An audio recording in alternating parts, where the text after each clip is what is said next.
Today on Learn Me Something All Three Toes versus Cicada 3301. Last episode, I had to eat an entire jar of peanut butter in one sitting. Let me tell you about it. Yeah, I insist you do. It was, I think a pound? 16 ounces of peanut butter? I don't know actually if that's a pound. Anyway, it doesn't seem like a lot. It's just a small jar, and I got reduced fat. I thought that would be fine, but it was like 2,000-ish some calories, Yeah. and I could not do it. Really? I ate, no. I tried. I thought I could get through at least a majority of it, and I was like, maybe if I eat some other stuff with it, it'll help me. No, I only got through a third of it. Isn't that crazy? And I started feeling sick. Really? I was like, I cannot. Yeah. I was like, I can't eat this, or I think I might throw up. Just because it's so thick? I guess. I don't know. I just was started feeling nauseous, and then I thought, is this worth the entertainment value? Do people want to hear about me throwing up? What would that even do? Like, if you threw up just peanut butter? We don't need to go there, but I mean, just think about it. Yeah. Slow. Sorry. We might have nasty, some squirmy listeners. It didn't happen, thankfully, but yeah, that was a punishment. Whoa. I didn't love it. I'm still working on the peanut butter. I'll finish it. But boy, I did not think that would be so difficult. Because one of the punishments before, I ate 2 pounds of yogurt in one sitting, and that was a breeze. I would do that any day. I wonder if it's just so thick and so heavy that it just like sits in your stomach like a brick. Yeah, I don't know. It was wild, let me tell you. And if you're listening and you want to try it, go for it. But I'll tell you, it's not worth it. Just know, not a fantastic experience. Don't do it. Yeah. Just stop it. Well, I'm glad that you felt thoroughly punished, at least.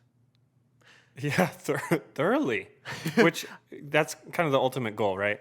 Of losing an episode. This podcast is all about misery and victory.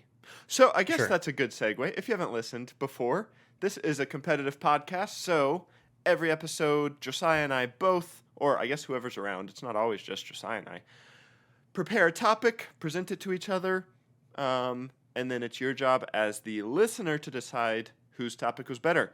And you vote for a winner every single episode, and the loser ends up doing something pretty dumb, like trying to eat a whole jar of peanut butter in one day for really no reason. It's rough. I've had my fair share of punishments. If you had to guess, what percentage do you think you've lost? Oh, I couldn't even tell you. It's all a blur, honestly. Sure. Wait, what percentage do you think you've lost? I'm thinking it's about 2/3 me losing, 1/3 you losing. Really? Yeah, I do. What do you think? Just be honest. I think I've won more because I'm not feeling overly punished over here currently. And I certainly am. Do you think my estimate's high? Like, you think you've lost more? Yeah, I would say. Really? 7. I'm trying to think of a funny number, because 2/3 would be 66%. It would be wins on my side. I would say maybe 60%. So 6 out of 10. Final answer. That's pretty close. Okay, that's pretty close then. Yeah, not too bad. But okay, even we can that's change it. Pretty close. Over 50. This will be our 57th episode. Yeah, 57. So that's pretty. After 57 episodes, it's generally 50-50, which is pretty interesting. Sure. There's been a lot of losing going on over here, at least. A lot of losers in the last couple of years. A lot of losers in this podcast. Yes, sir. The calories, 2,000 calories is a lot. That's like most people's recommended caloric I was intake. trying. To get from a single food source, that would be miserable. Yeah. No matter what food source. This just shows my dedication to the pod. So. Yeah. So you ate about a third of it. So you ate in one day 700-ish calories just of peanut butter. I think so. Yeah. It's not bad. That is more than I've done on an average day. I'll take it. All right, Josiah. Should we just get into it? Should we just do it? Let's do it. Jump in. Okay. Go for it. Okay. I'm ready to learn. I'm going first, and I am... I'm not going to delay anything. I'm talking about a giant penguin dinosaur today. That's my topic. Okay, a dinosaur. It's a giant penguin. Penguin dinosaur. So this is a story. In order to tell this story, I got to take us back to 1948. I'm learning throughout this podcast the 1900s, my sweet spot for interesting facts. I haven't broken out of that very often. I feel like the 20s through the late 60s or something is really where we get lots of our topics. Silly stuff happened. It was a wild era. Goofball era. Yeah, so much to talk about. We'll call it the entertainment era. Okay. Or the podcast topic era maybe. So here's the scene. People walking around. They're hanging on the beach, enjoying the morning. It's just a beautiful sunny morning. We're in Florida, which I'm sorry to take us to Florida again. No, it's okay. Let's go back. Lots of fun stuff happens in Florida. Yeah. Yeah, Florida's a wild land. I think that's where we get so many of these stories. People are walking around. They're enjoying the morning. It's, it's warm. It's Florida warm, a little humid. Out walking. Sand's getting in your toes a little bit, but you're all right with it. Sounds nice. You're out on the beach. All of a sudden, there's some people that see some weird imprints in the sand on the beach. And so they go over. They're like, what on earth is that? Let's go check it out. They walk over, and what they find is very concerning. They find a footprint that's huge. It's got 3 massive toes. The toes are, or the foot as a whole is like 14 inches long and 11 inches wide. So over a foot long and about a foot wide. So fairly squarish footprint. Okay. And then the stride, so they're looking at this footprint. They look up and down, and they see, wait, there's more footprints. So they kind of follow the footprint, and they realize that the stride itself is about 4 to 6 feet long. So whatever this thing is, it's got huge feet, and it takes very large steps. Okay. And so that's the scene. And we're walking the beach. We're checking it out. And walk the beach for a long time. And then eventually the prints just walk into the ocean and disappear. No. Yep. Very suspicious, right?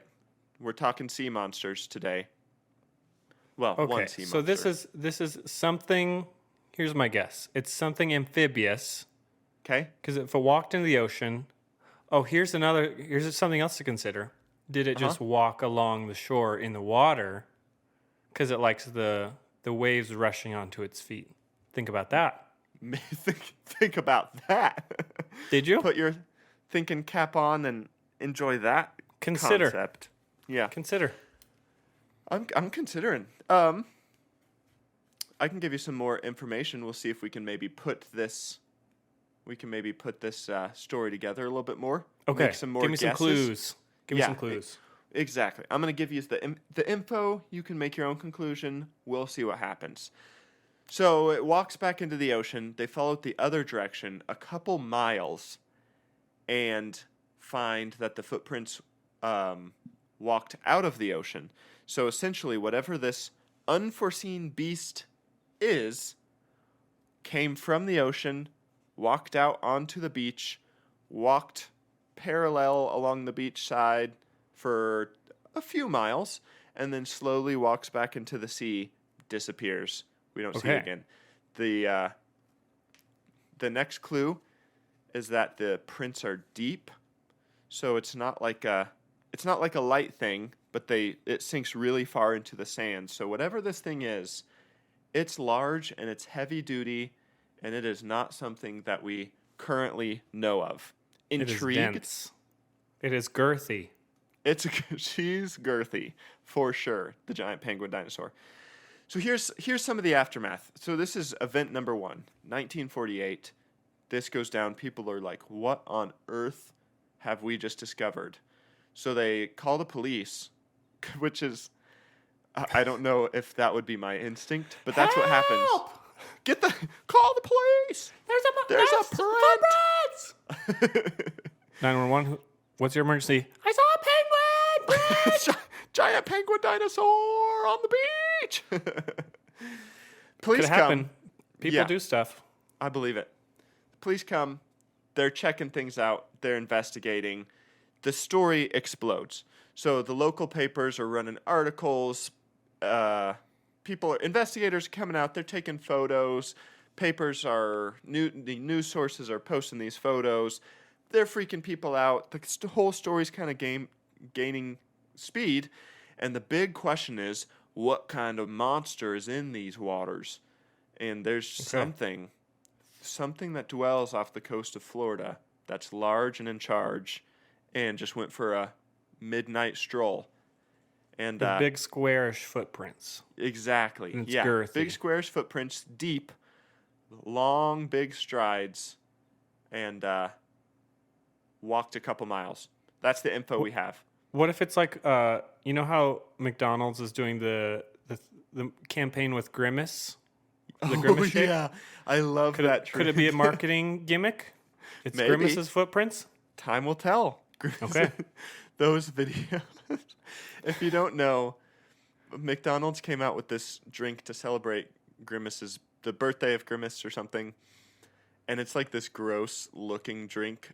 And the internet does what it does best. And it just took this drink and has kind of made a mockery of it. So it's Yes. posted all these videos of like drinking this drink, and then there's a crime scene, and the person that drank that drink was like dead or floating in a river. Or I saw one where a dog accidentally drank some of it, and then it like mutated and grew and was like the size of a house. I love those creative videos like that. I love It's so fun. So every once in a while, something comes along where everybody hops on the trend, and it's so fun for like a week. So Yeah, probably and by then the time you're everyone listening to forgets. this, it's not as fun anymore. But it's fun. Current time, present time is fun. Exactly. Yeah, by the time you're listening, everyone's probably already over it. But right now, That's okay. fantastic. We're living in the moment, baby. All right, tell me more about these footprints and how people have taken to it. Yeah, so the initial thought is, what if this is some type of prank? But then That's valid. The police come out and they say, if this was a prank, this was one of the most masterful. The direct quote was, if it was a prank, it was one of the most masterful ever perpetrated. Basically saying, like, the design and the thought and the time that it would have taken to make this happen, if it's a prank, that feels like more of a long shot than that there's just some crazy beast out on the beach side. And a Times article posted, and they kind of captured the general question and enigma of this event. And they said, are the tracks really those of some weird, gigantic animal, a water-dwelling monstrosity that time forgot? Great headline. Yeah. So that was the initial event, and I just think that's very fun. But everyone, like, it caused a stir in this town. No one knew what was going on. No one had answers. Everyone was talking about it because the news picked it up. The police were talking about it because it was investigated for whatever reason by the police. And so that's our first introduction to giant penguin dinosaur. Okay. Now, how you feeling? Do you have any theories? A town on edge. A town on edge, exactly. A monstrosity from the depths. You have forgotten by time. Yeah. You've got a Sharknado kind of vibe. People are just like, what's going Mixed on? with We don't know, Jaws. but maybe it's dangerous. Yeah. I kind of think it's a prank at this point, and just somebody's into it. Really, like they really committed. Maybe a team. Okay. But I don't know. I'm excited. I really hope it's an animal. But yeah, you know. I hope it's a dinosaur. Yeah. Yeah. Well, let's keep this story going, and we'll see what happens. So, here's where things get interesting. Over the next decade, this beast continues to show up at the same beach and some different beaches as well. So there's about 10 years of occurrences with this thing. And stories start, the whole story starts gaining momentum. And people are like, what is this thing? We haven't seen it. We don't know what's going on, but it keeps showing up. I'm sure some families were like, I don't know if I feel comfortable sending my child to this beach anymore. Like, if there's something this big and dangerous in the water so consistently, I don't know if I can trust it. So stories gaining momentum, and then people start reporting sightings of the beast, which is very interesting. Yep. So some people called in sightings to the police, and they said it looked like. I'm trying to picture this. I'm struggling with it. They said it looked like a giant log with the head of a hog. So just like out in the water, kind of floating. They're just rhyming words and claiming that's what they saw. It was a hog on a log, and there was a dog and in the a fog. frog too. Yeah, and it was foggy. Yeah, so some said it was just like this huge, massive log floating out on the water that had the head of a hog, and then it came out and walked around. Others called in, and quite a few reports over the years, others called in and said that they saw what looked like a giant bird that was floating over the water. So they thought maybe it was a bird. Quite a few reports said it looked like a penguin-like bird with alligator feet that was roughly 15 feet. So people are seeing this thing. Yeah, seriously. People are calling in reports saying they've seen it. And the general consensus is some massive bird, penguin-like potentially, with huge feet that's just kind of terrorizing this beach town. People are getting afraid. People are nervous. Others are just like kind of baffled and curious. Other people are skeptical and they're like, "Why? What's going on? Why hasn't anyone gotten a picture of this thing?" Until there were sightings on the tracks, sightings of tracks on the banks of the Suwannee River. And this is the first non-ocean experience. This is out on the banks of a river. Only thing is, those tracks were found about 40 miles away from the ocean. That's inland. Your next clue. You're inland now. Okay, how deep is the river? Do you know? Is it like a big river, little river? I do not know. I would assume it's probably a fairly large river. Okay. Since it, I imagine, flows into the ocean. Sure. Let me do a quick right-click lookup. That would make sense, though. If I feel like, I don't know, rivers that go out into the ocean are bigger. Is that true? Yeah. Is that a fact? Yeah. That sounds good to me. Okay. Anyway. It's a fact. We've just decided. Sure. Yeah. Big river. So declare us. Says it's about 250 miles-ish long. And that's that. Okay. So all right. Must mean it's big. Could be. Where were we, Josiah? Inland, 40 miles inland, tracks by the river. Very concerning, right? Yes, very. What is this beast? It's making its way into Florida. People are nervous. Enter British biologist. Do you want to go with Ivan or Ivan? Ivan. How about Ivan? Okay. British biologist Ivan Terence Sanderson. And this guy's a zoologist. At the time, he has a pretty fantastic reputation. He's very well known in the industry. Okay. He's known for making lots of expeditions into I think a lot of expeditions in South America. And he's written best-selling books. He's well known. People got a good reputation. People know him. And this story gets big enough that he's like, you know what? Enough's enough. I got to check it out. Mm-hmm. So he's like, I'm headed to Florida. Normally I go into rural Amazonian, deep rainforest type situations to study things, but such a cool job. Not doing it. I'm going to a beach town in Florida because that's more important right now. Heads to Florida, studying the tracks. And he spends a couple months there, and he does an in-depth study. Whoa. So he studies the tracks. He's checking out the area. He interviewed a lot of eyewitnesses and was talking with people that were around for different encounters with the footprints, seeing what people thought. He even went so far as to dig up a print, make a cast, and send it home to study further. And so he takes it back home, flies across the pond back to his home, and is just studying. He studies for months, and he looks into it, and he concludes, you know what, guys? This is not a hoax. This has to be some real thing. And he says after looking at it, talking to everyone, investigating, it has to be a bird. It has to be a very large bird. And he's like fascinated because he's like, if this is around and it's like some sort of dinosaur-sized bird, it's a big deal. This is something to like remember, you know? And he goes back out, goes looking around.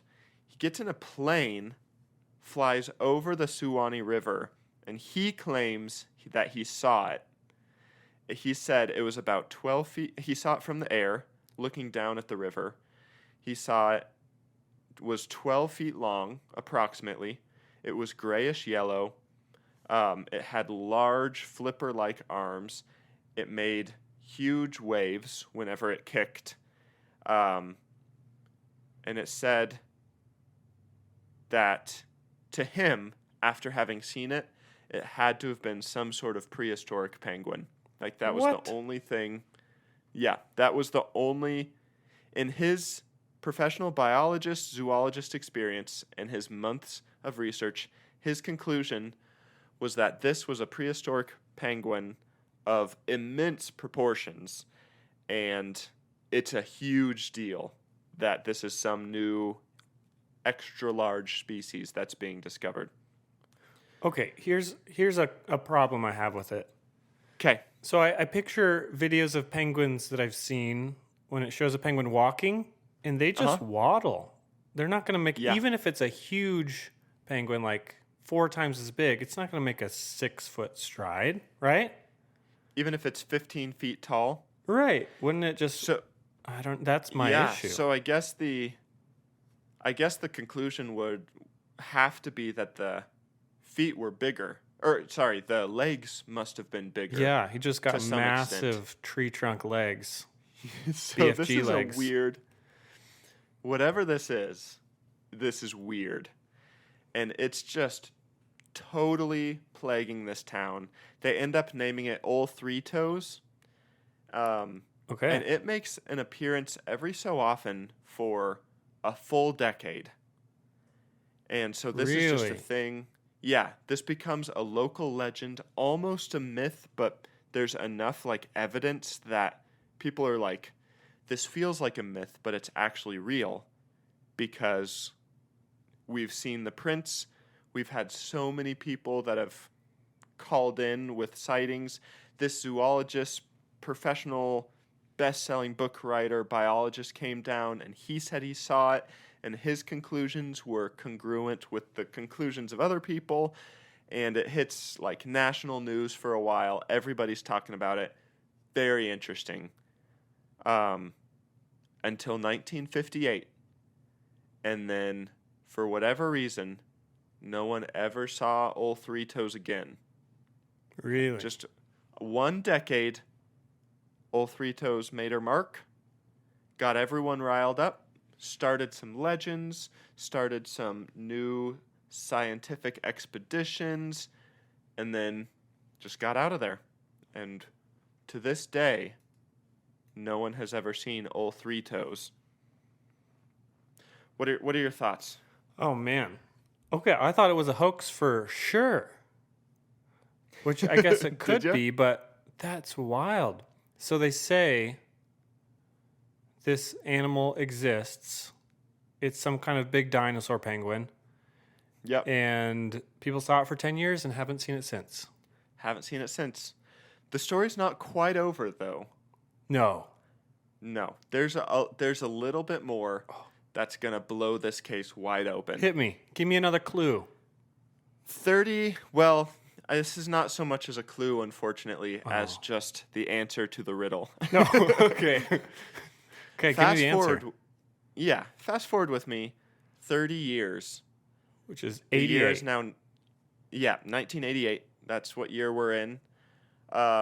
There's a New York Times reporter that's doing a completely unrelated interview. They were interviewing a few local missionaries there in Florida about who knows what.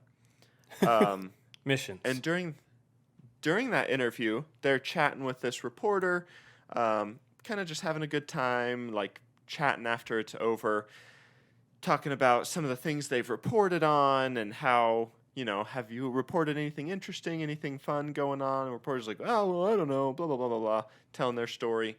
And the missionaries kind of look at each other and then look at the reporter, and they just say, hey, we can't give you any details, but you need to go interview a man named Tony Signorini. Signorini. And the reporter's like, ooh, I've never heard of this person. Why should I be interviewing him? And these missionaries, local Floridian missionaries, say, Tony's a good friend of ours. We don't want to give you any details, but you just need to go talk to Tony and ask him what he's hiding. And just bang down his front door. Bang down his front door and just scream, hiding? What are you hiding? Yeah. I love it. So the reporter does. There's just enough intrigue in the lack of information those missionaries gave that they're like, you know what? I'm going to go see who this Tony guy is. Sounds like maybe he's got a story. Let's just see what happens. Sounds like maybe you can make me a pizza or some cannolis. Well, unfortunately, he didn't work in the pizza industry. He owned an auto shop. Okay. So the reporter's like, why am I going to visit this random dude at an auto shop? What is going on? Walks into the auto shop. Tony's there, standing behind his workbench. The reporter walks up and is just like, hey, I was just doing an interview with these missionaries in Florida, and they told me that there's something that you're hiding, and I'm here to write the story, if you're ready. And Tony I can't tell you this for sure, but in my head, Tony cracks a half smile. The kind of smile you could only make if you've held on to a secret for 30 years, and you're just like, finally, it's time. And he literally reaches underneath his workbench. He leans down, and that's where he was standing. And under the workbench, there's a big box. He just pulls it out, drops it on the workbench, flips open the, what do you call that? I guess flaps of a cardboard box? Yeah, like the flaps. Yeah. Flips over the flaps and is like, reporter, boy, do I have a story for you. Dun, dun, dun. What's the thought? He's got him. He's got little, he made some footprints or something. Or little feet. Yep. Oh, man.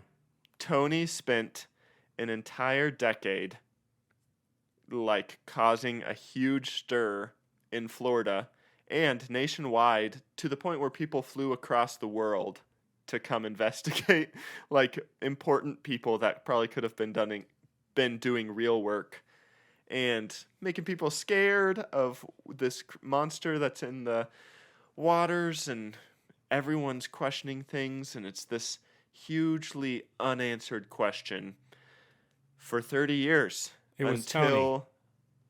Until a reporter happens to talk to the right missionary friends who happen to know the right person who's like, hey, this guy's got a story. Why don't you go talk to him? In this box that was just sitting underneath his workbench at his auto shop is 2 giant feet with 3 toes. And thus we discover the true giant penguin dinosaur. Unfortunately, it's not an actual dinosaur, although I wish I could tell you it was. Oh, my. So he's got to be in his 60s or 70s or something. He's an older fella. So I'll tell you the story of what actually happened Yeah, tell really me. quick, and then I'll wrap this bad boy up. Hit me. Here's what really happened. The year, rewind with me. The year is 1948. Tony and his boss Al, they were just hanging out, and there's a National Geographic magazine, and they were, for whatever reason, the two of them were just like flipping through that magazine together, as you know, as good guy friends do. Hey, you want to scroll through this magazine with me? And they see on one of the pages of that magazine a photo of a fossilized dinosaur footprint that just looked big and impressive and cool and mysterious. And after looking over the photo, Al, who was Tony's boss at the time, I forgot if I mentioned that, Al came up, he's looking at this picture, and he just looks at Tony, he's like, hey, we could make that. I don't know what caused him to have this thought, but essentially they were like, we're auto guys, we know how to work with metals and stuff. We could make something that would make a footprint that looks just like that. And so they were like, you know what, just for fun, we got nothing going on, we're young guys, let's just do it for kicks and giggles. So they developed this whole cast design, and they were like very careful to match the prints from the photo, and then they cast this big footprint, or I guess this big shoe, in iron. And on top of it, they bolted a pair of high top sneakers, and they like drilled the sneakers onto the actual. You can look up a photo. It's pretty humorous. Yeah, I'm looking at it now. He's like holding up his little shoes with the footprint. There's one of him sitting on the beach, like he's just sun tanning, but he's wearing those shoes. I love it. And they're huge. They're absurdly huge.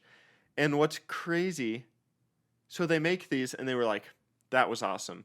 And then, of course, the natural progression of that idea is, obviously, we have to take these out on the beach and see if we can prank the community. Yeah, I love it. And so they did, and they did it right. So to give you a quick glimpse of how how intense this prank was, first, just making the cast probably wasn't super cheap, and a lot of work. They had to design it, cast it, get all the materials, all that. So they make the whole thing, but then the execution of the prank itself is kind of wild. So each shoe weighed 30 pounds. So collectively, it was 60 pounds. That's quite a bit. Attached to their feet. And what they did was they waited until it was like the middle of the night, and Al had a rowboat, and so Al and Tony would put the shoes in the rowboat. They would row out, row down the beach side a little bit, and then Al would row Tony up to the beach, and Tony would put the shoes on, jump out of the rowboat, and walk up the beach. And he walked typically like 2 or more miles down the sandbanks with these 30-pound shoes. And they said to get the huge stride, Tony would lift up one foot and then swing it back and forth until he had enough momentum. And then he would throw his foot, which would carry his foot forward far enough to land. And he did that for miles. That's crazy. All in the name of this hilarious prank. Middle of the night, they're just two grown men just walking down the beach in penguin shoes. Yeah, it's 2 a.m. This guy's doing like pretty, I would imagine, excruciatingly difficult physical labor for no reason at all. For good reason. And yeah. And then Al would just be like rowing in the water next to him. I imagine they would just kind of walk and talk, and it had to have taken like an hour or 2 even, with how slow that process was. And then after a while, he would just walk back into the ocean, climb back into the boat, take the shoes off, and they would just go home. And then they just waited. They would, yeah, exactly. Then they would just enjoy the stories and reading all the news articles. I mean, they made huge waves with this story and just never told anyone about it. And I think it's so funny. Oh, that's commitment. If I ever do a prank at that scale, I hope I have the patience to wait it out like that. Me too. And just I enjoy attention. So maybe they're different than me, but I would just have a hard time hanging on to that little secret. I feel like maybe I would wait like a month or like a week or two. And then be like, hey, guess what I did? It was me. It was me. Hey, everybody. It was me. I posted on Instagram. Here's the proof. You all saw. I'd talk about it on here probably. Yeah, exactly. So the aftermath, Al died in 1970. So he literally went to the grave with this secret. But Tony, he hung on to the shoes.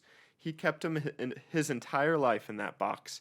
And he would, to his point, he would pull the box out every once in a while at like dinners and stuff, dinner parties, and tell the tales of Old Three Toes to his friends and family. And that's it. Tony died about 10 years ago. And his obituary mentioned that he was famous for being the Clearwater Monster, a hoax that made national news. And when he passed away, he passed the boots down to his son, who hasn't.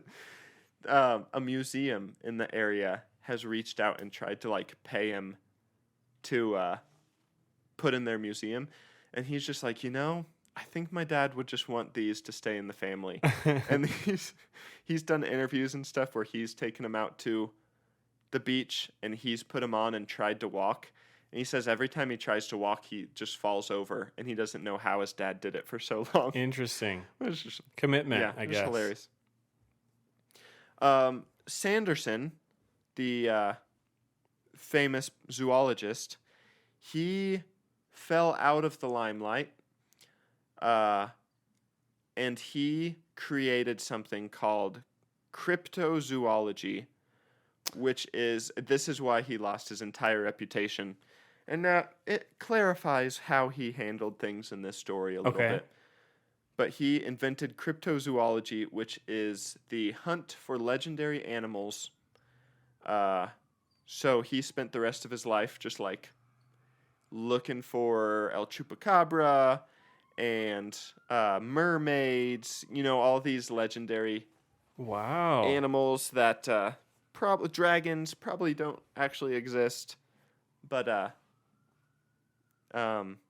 he generally, by the end of his life, had lost his entire reputation as like a scientist. So, do you know when he passed away? I don't. He might not have. I don't know. Possibly. Really? Yeah, I don't know. I don't know much about him, other than that. I feel like maybe this story was the beginning of his downfall. Yeah, it has to be. Yeah. Oh, it says he died in 1973. Oh. So he never found out. So he also oh, what a deep-reaching prank. He died. Believing. Probably he was a believer. Still believing in Old end. Three Toes. Oh, that's fun. Whoa, and then that is crazy. Yeah. And I'll end with this. We still have the question of eyewitness reports. Yeah. Which is fascinating.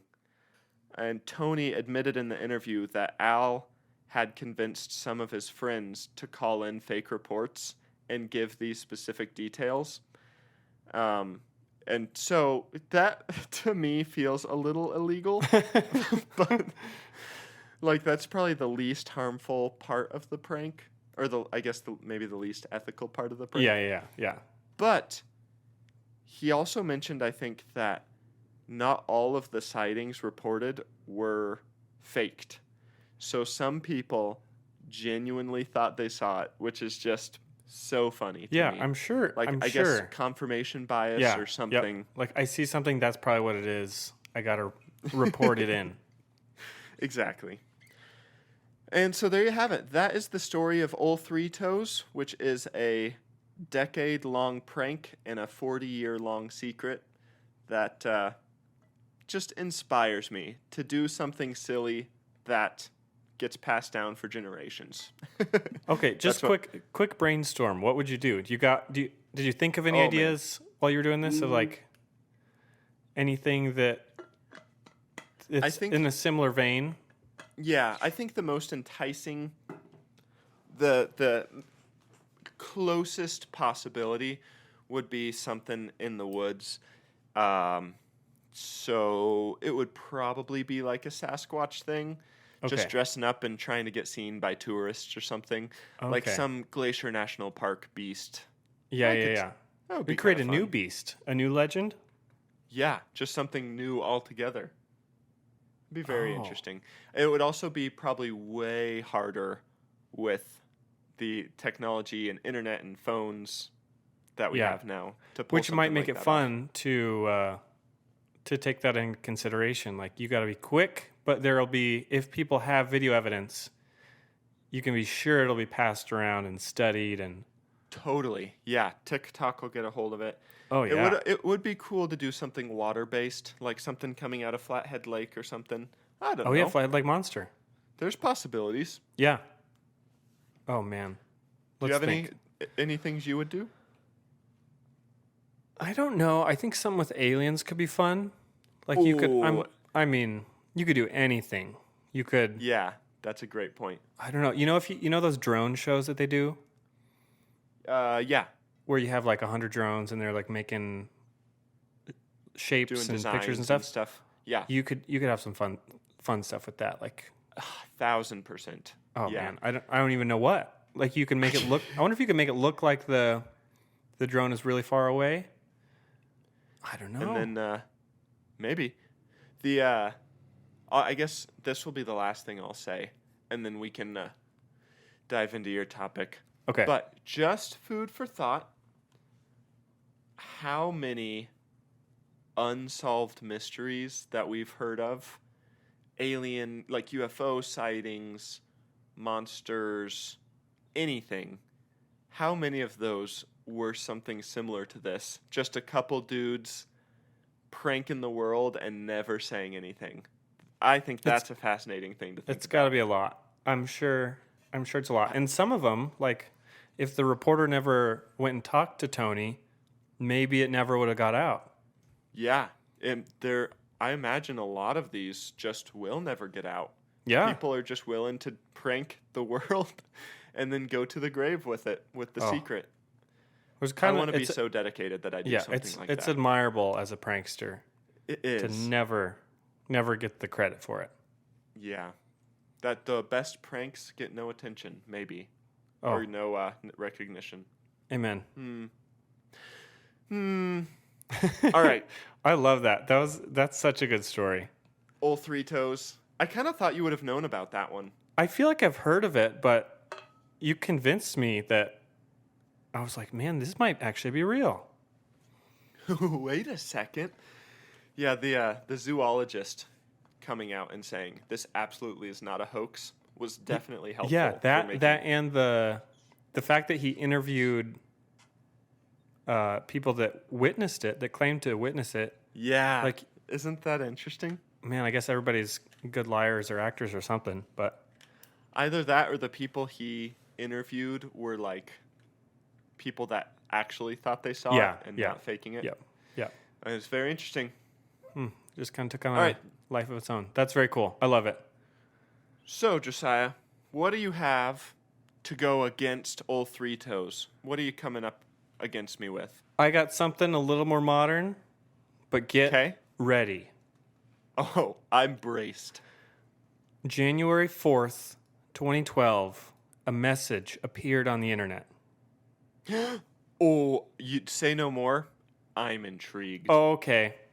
All right, let's just wrap it up then.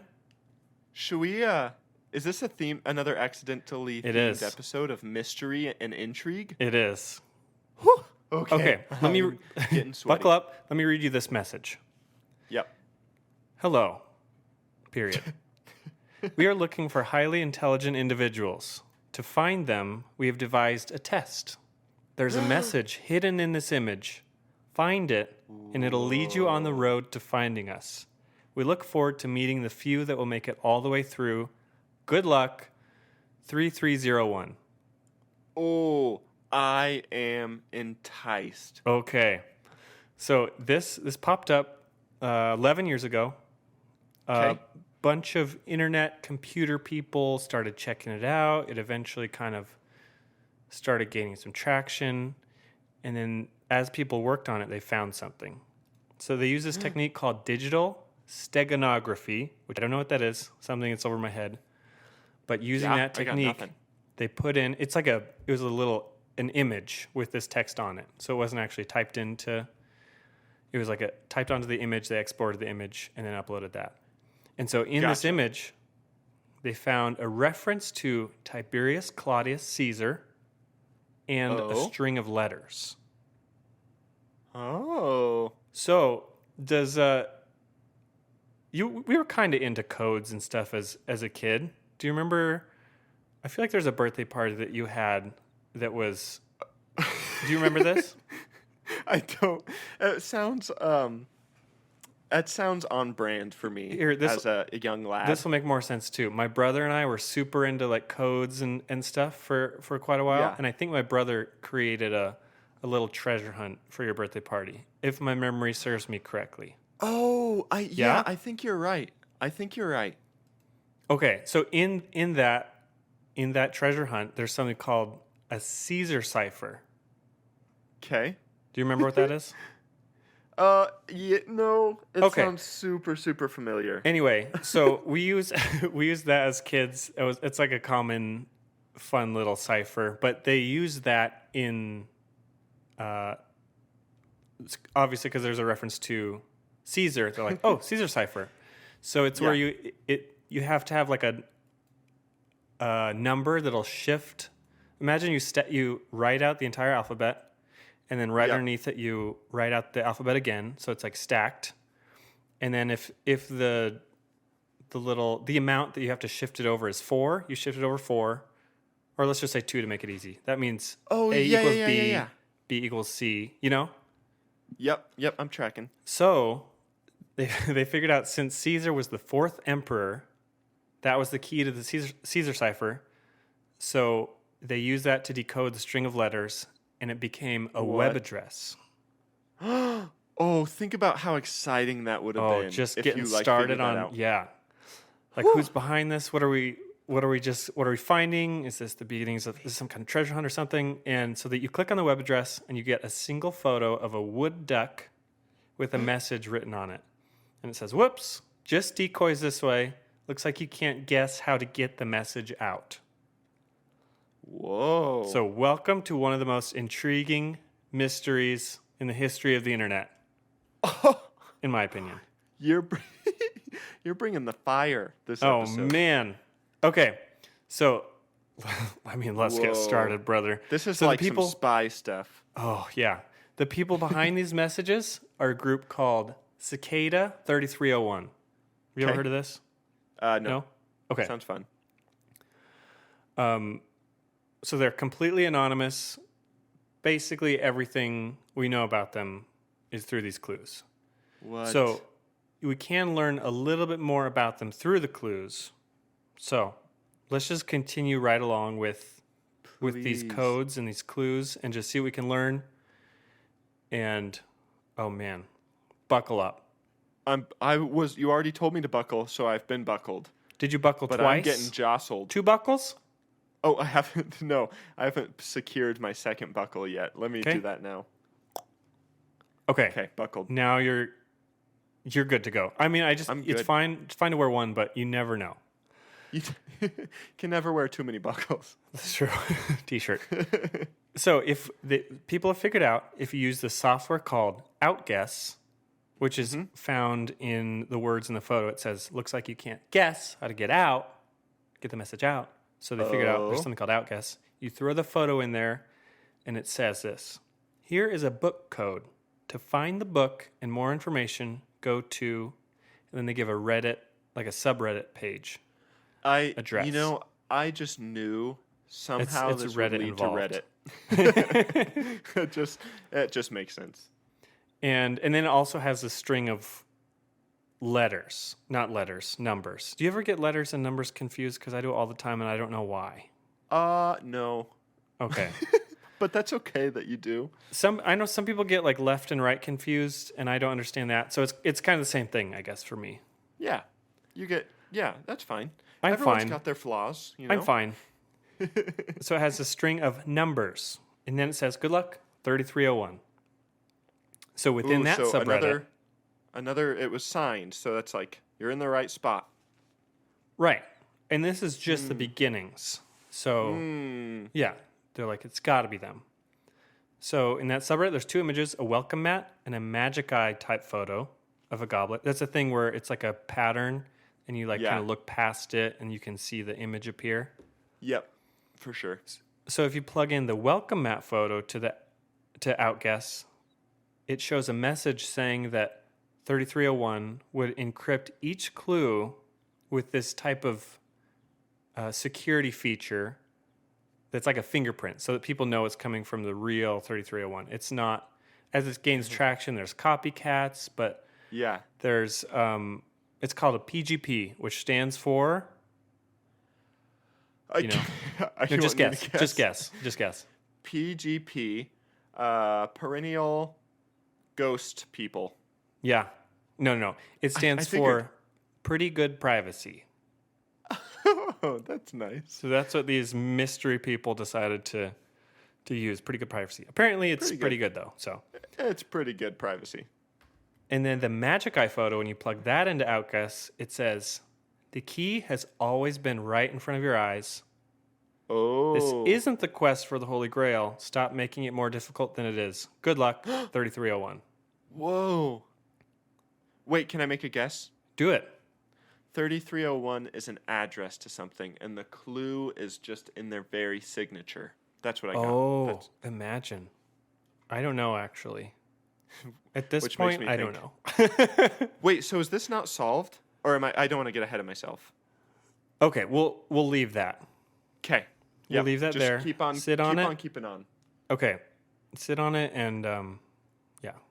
I would sit on it, but I'm buckled in multiple ways, so it's What is the thing that chickens do with their eggs? When they sit on it? It's like... I didn't know that had a name. You know that machine? Why is that... No. It's like you could put this egg in a machine and it'll... it'll like warm it up to the... I know the you word. watch the egg hatch. Keeping them warm. Incubate. Yeah. Incubate. So you're going to incubate that idea, keep it warm, sit on it. Okay. I kind of like that metaphor. Yeah. So from here on... Sorry, quick pause. We should have named our podcast Incubation Station. Incubation Station. You come to sit on stuff and keep it warm. All right. Maybe not. Continue. That's nasty. Well, we can start another one maybe if you're super into that. I mean, I'll think about it, but... Sure, we can discuss it later. I don't know what type of audience you'd get with that, but we'll see. Just chicken people? Bunch of chicken people. Chicken people podcast. Chicken folk is our main market. Oh, honestly, a chicken podcast called an Incubation Station would be pretty fun. Not bad. Anyway, back to 3301. From here, things get insanely complicated, and people a lot smarter than me have kind of figured stuff out, and I'm just going to kind of run through a lot of this. I imagine, correct me if I'm wrong, this at this point is like a huge group effort, kind of like I mean things Ready are going Player pretty One style. Yeah, things are going pretty quick at this point because it's pretty basic for the most part, and people are working together, and and so I think this may even first couple days of it kind of starting to gain traction. So. Sweet. This is pretty close. But anyway, so using Mayan numerals and their Arabic counterparts, people took that sequence of numbers, converted it to letters one by one, found it became a key to solve the book puzzle that involved the Holy Grail image. This is and that crazy. book people found was called The Mabinogion, the Lady of the Fountain, which contained the quote hidden in a previous clue. Then they compared page number, line number, word number, letter number from the previous clue to eventually find a phone number. You know So what? it's so complicated. Yeah, quick debrief. You know what this is confirming for me? What? I'm not as smart and clever as maybe I think I am. I'm feeling very humbled. Oh, okay. Well, yeah. I mean, I was like, oh, I'm going to try and solve this. And then I started looking into it. I was like, no. No. Over it. Because I found out about this years ago, and I've kind of been intrigued ever since. But anyway, if you find the phone number, and here's what it says. Yep. Very good. You have done well. There are 3... You like my phone, my computer? It's fantastic. Yeah, you're doing great. There are 3 prime numbers associated with the original final image. 3301 is one of them. You will have to find the other 2. Multiply all 3 of these numbers together and add a .com to find the next step. Good luck. Goodbye. Oh, And that's then fun. Yeah? Okay. Did you actually call that number? Yeah, I just played it right in there. No, I haven't actually. I wonder if it's like still active. It's been a long I don't time. know. Could try It's it a long out. time to pay for a phone plan just for a clue. Yeah, maybe. Yeah. Okay, Who knows? so we're if finding it's still prime going. numbers I don't and know. we're multiplying them. Yeah, so the original image was 509 pixels by 503 pixels. When you multiplied that with 3301, all prime numbers, you get this huge string of numbers. You add a .com, boom. It You're shows there. an image of a cicada, and there's a countdown. Ooh, that's kind of stressful. And this is where it goes from mildly interesting to quite intriguing for me. Oh, hit me with the cold hard truth. Because once the countdown hit 0, a list of coordinates popped up. Like real world coordinates. And they're located in these places: Seattle, Hawaii, Fayetteville, Arkansas, home of Walmart, New Orleans, Miami, LA, Paris, Warsaw, Seoul, Sydney. Okay, so just a bunch of vacation destinations, sounds like. Just about. Here's and then it here's says, the top 10 places to visit on your next vacation. Yeah, it just went to somebody's blog, vacation blog, and got a ton of traffic. She got a bunch of ad revenue, and Great marketing. yeah. No, so when people went to each of these locations, it was a specific, coordinate. They found a paper taped to a pole at all of these locations all around the world. And on it was a cicada. It's like, okay, this is from them. And a QR code. This is kind of back when QR codes were just starting up. That's so cool. So on the web address, at the QR code, they found one of 2 images. So there's it. From what I found, depending on which one you scanned, it would take you to one of 2 websites. Okay. Hidden within that image was a note that gave them a book clue like before, and a note that said this: "You've shared too much at this point. We want the best, not the followers. Thus, the first few there will receive the prize. Good luck, 3301. First to the key. Exactly. So now they're limiting it down. People are working together too much. They said they're looking for highly intelligent people. They want the people that actually found it, not the people that... Not the followers. Right. People that got there That's first. crazy. So... I'm very into this. What is the prize, too? They said the first few there will receive the prize. What is that? The company. The video game company. I'm just watching Ready Player One in my You know head. what? I think now that you say that, I realize that my research came from watching that movie, and I don't know if this is real. You just No, I'm watched just the kidding. movie and are just replaying it. No, yeah, I was just like, oh yeah, this is just the plot of the movie. I forgot. No, this is real. Look it up. This is real life. Not a movie, not a book. Anyway, eventually, that was shut down, and only a few were chosen. Oh, sorry, I skipped a thing. So they went to... There's the real-world clues, and there's a variety of clues using books, audio files, and more decoding.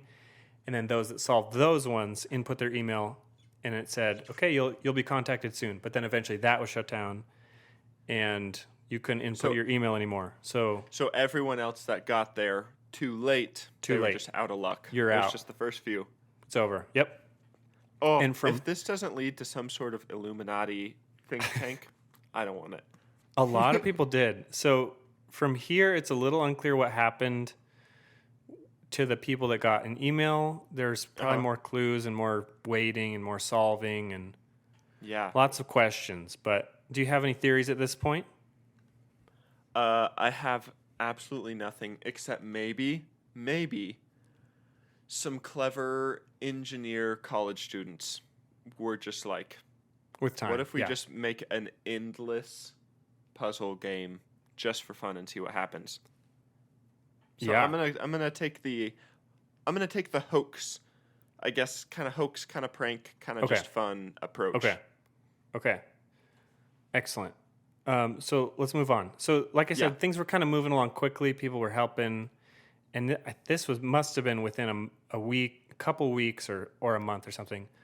But once the email input box was shut down, there's an entire month of silence. Nobody heard anything from 3301 until on that subreddit page, this showed up. Hello, we have now found the individuals we sought. Thus, our month-long journey ends. Okay, so I guess it was a month for now. Yeah. Thank you for your dedication and effort. If you were unable to complete the test or did not receive an email, do not despair. There will be more opportunities like this one. Thank you all, 3301. Whoa. What? So, like, what the heck? Yeah. What is going on? Like, I'm just wondering, is this some kind of organization that has people all over the globe and they're able to post Yeah. these physical items all over, like Sydney to Hawaii to Korea? Some, like, deep, clever. Yes. Ooh, that's interesting. Mm-hmm. I hope it's something bigger than just like a funny hoax. Or somebody pointed out, do they just hire somebody, like, please print this out and hang it up on a post where you live? I'm looking for somebody in Yeah. Warsaw.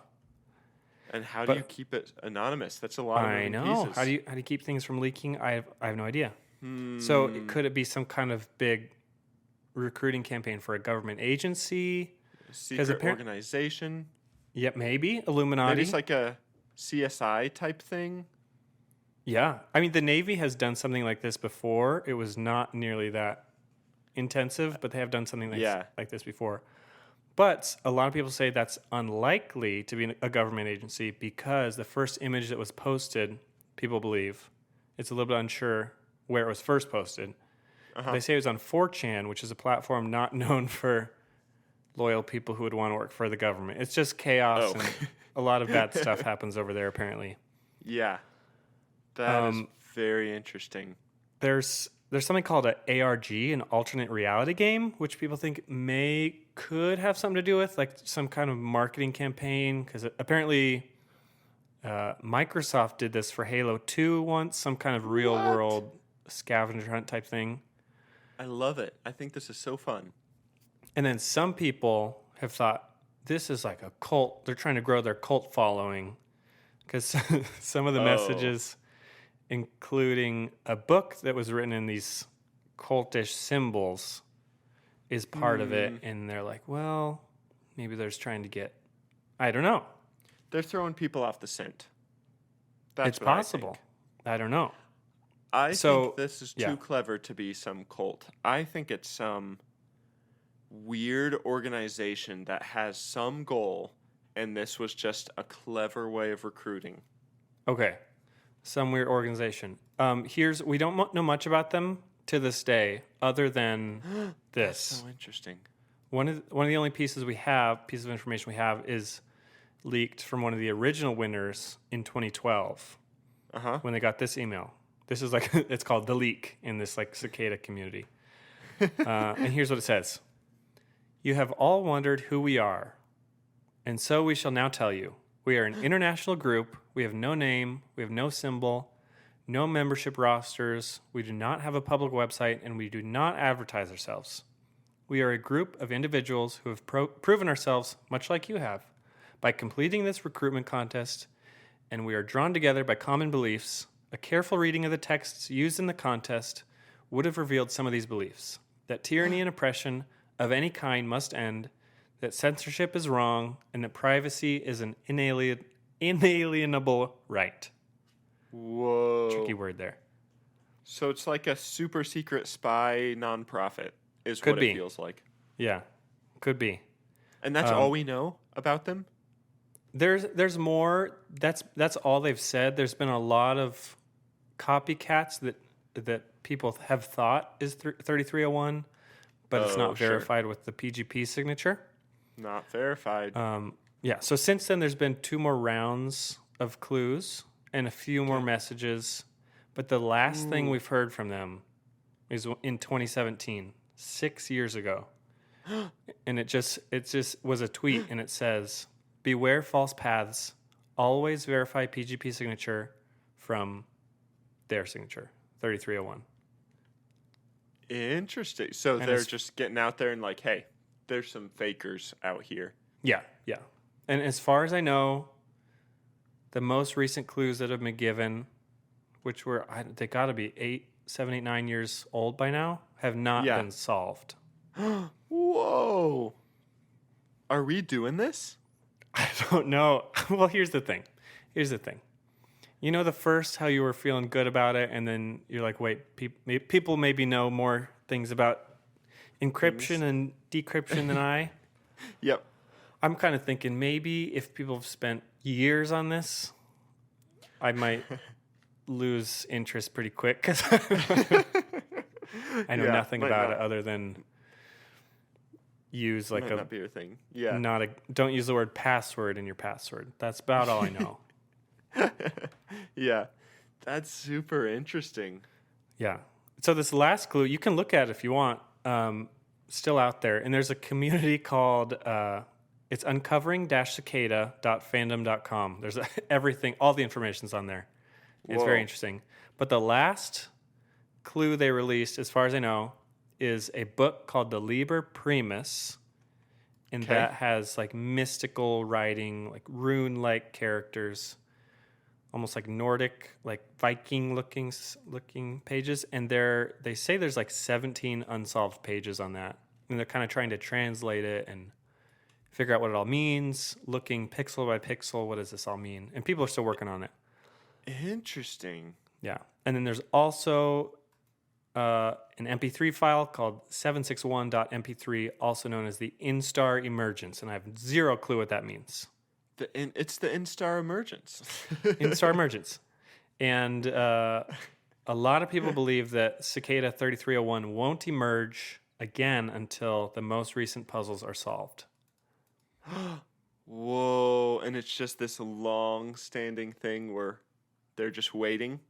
Yeah, which, if you know anything about cicadas, is that they have this huge year where, like, as every 14 years, they come out in droves.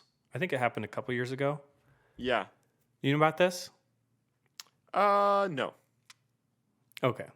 Well, anyway, I had a thought. I was like, Sorry. maybe that's what cicadas do every 14 years. There's like a huge blast of them, I guess. Fascinating. And so that's kind of what I'm wondering. Maybe they're waiting that 14 years. It's kind of symbolic.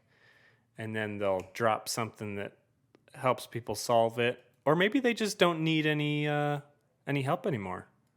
Maybe they found Yeah. everybody they want, and maybe they're recruiting all these smart people that are making the clues harder and harder, and I don't know.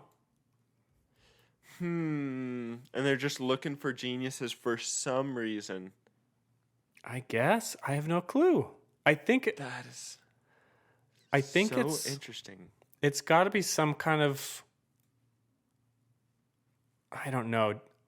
I bet it's a not-for-profit thing. I bet they're just trying to, I don't know though. They don't seem to be like a hacker group, because they seem to be pretty clear, like They're censorship standing is for wrong. good things.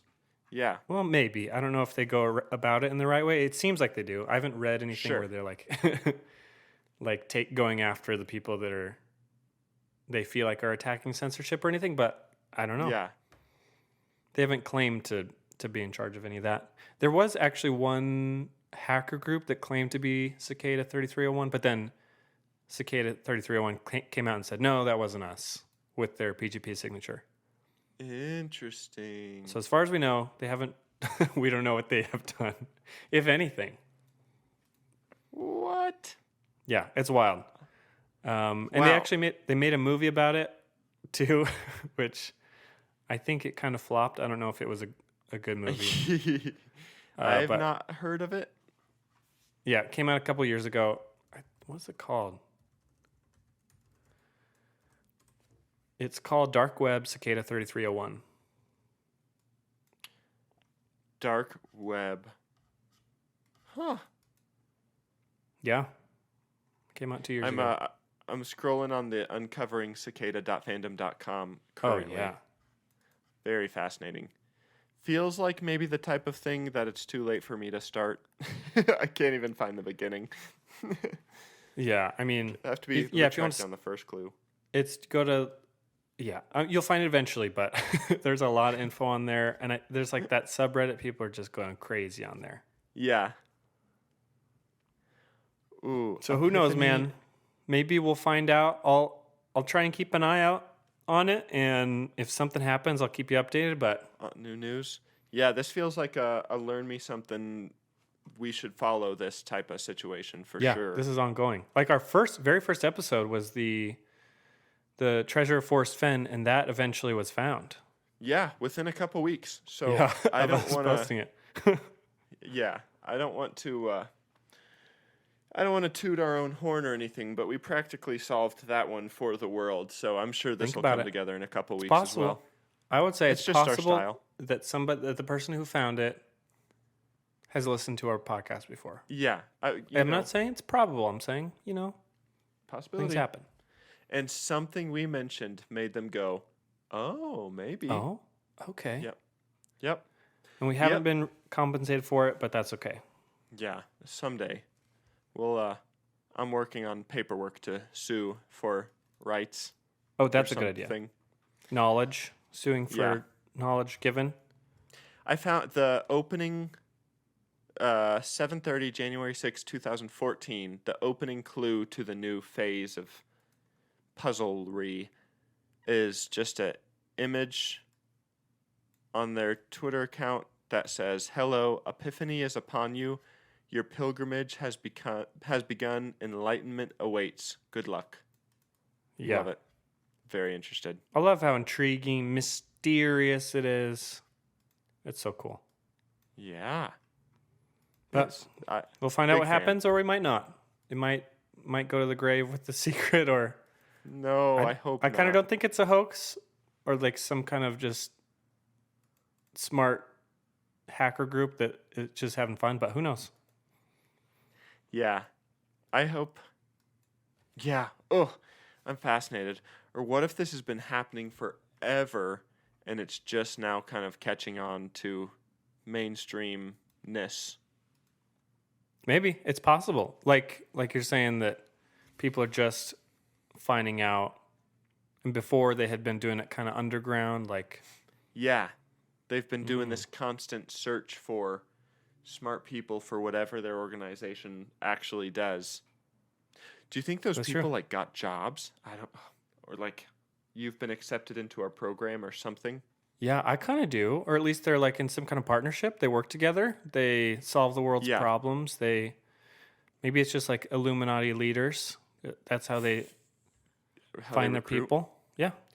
Feels like the type of thing that'll be a really cool movie in like 30 years when everything's kind of discovered and out. Yeah. Once it gets figured out, Exactly. if it does. Wow. Anyway, that's what I All got. Three Toes versus what are you going to name this guy? 3301. Just Cicada 3301. Smart. Yep. This has been quite the episode. An episode of intrigue and Mystery. and fascination. I've loved it every second. Good. So now that we've both presented, Uh-huh. one of us has got to lose. As we talked about in the Someone's- beginning, there's a podcast Yep. full of losers, and it's got to be one of us. Full of them. Everyone's a loser at some point. That's what I say.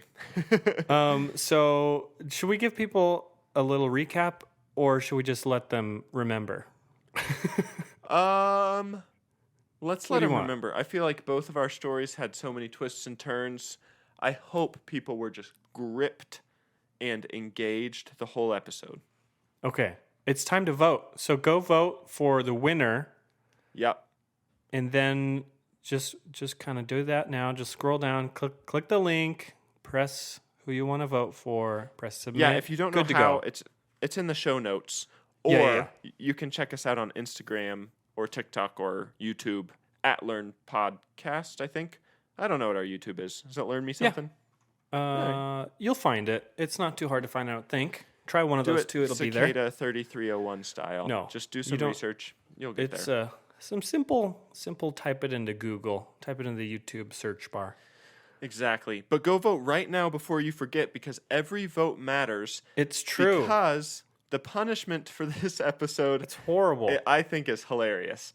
I guess, Josiah, do you want to tell them what it is? Yes, it is. The loser of this episode has to go to the DMV, grab a ticket, wait in line, and then once your number gets called, you just have to make some excuse up and just get out of there. So basically, a waste of time. So the thing, everyone's least favorite part of doing car stuff in the whole world, and you have to do just the worst part of it without actually solving anything at the end. That's true. You just create problems by Yeah, exactly. spending time there. It's But going I to don't be know. devastating. Do we have to make a rule of like when? Like, can you go there right when they open, or do you have to go there middle of the day, or what? I think whenever. I imagine the lines would be pretty crazy regardless. No matter what. So, Okay. yeah. I'd All say right, just whenever you're able, bop in there, grab your ticket, and then just sit with all the other grumpy people until you're called. Bring a book. Just get comfy. Bring a blankie. Yep. Some Settle candles, in. maybe. Oh, yeah. That'd be pretty funny. Some snacks, maybe a about it, yeah. tangerine. Do what you got to do. Okay. Sounds good. That's what the loser has to do. So please vote. Like Caleb said, every vote matters. We love it when a lot of people vote. Yeah. Other than that, do we have any like housekeeping, any announcements, any updates or anything? You got anything? Nothing too much. We are closing in on the end of our 3rd season, and it's been wonderful. Been a wonderful season, and we're already, just to get you excited, in talks about the following season and everything that could mean. Yes. And we're excited. It's going to be a wild ride. Oh, we're getting excited. We love it. We're still loving the podcast. So if you're worried that we're going to quit, don't worry. We won't. Don't worry. We're here to serve the people.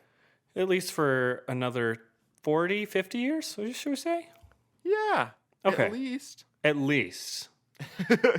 We'll say that's the next goal. 50 years. We did 50 episodes was our first goal, and then second goal, 50 years. Exactly. Okay. It's just, everyone says you have to make smart, attainable goals, and that seems like the easiest one to do. Well, it's so we can settle into the groove, and then eventually it'll be really good, probably. So. And then whenever we're ready to retire, we'll release a series of complex clues to choose the next hosts. Okay, that's kind of fun, actually. Yeah. And it'll just go forever. Learn And me then it'll something will be never ending. It'll become a hacking and chicken podcast. Those are the 2 topics you're allowed to discuss if you pass enough clues. So get excited for 51 years from now. Anyway, I think that's all I got. Oh, yep. You can buy merch. You can buy merch from the link in our Instagram bio or in the show notes, and you can also participate. Yeah, you can participate in the 1,000 Push-Up Club. You can join the club, lifetime membership, just by completing 1,000 push-ups in a week, not a month. 1,000 push-ups in a week.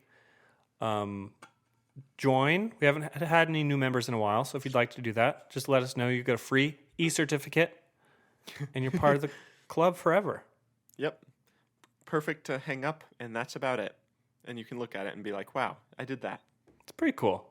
Yeah. I still feel good about it. Anyway, that's all I got. Okay. That's all I got.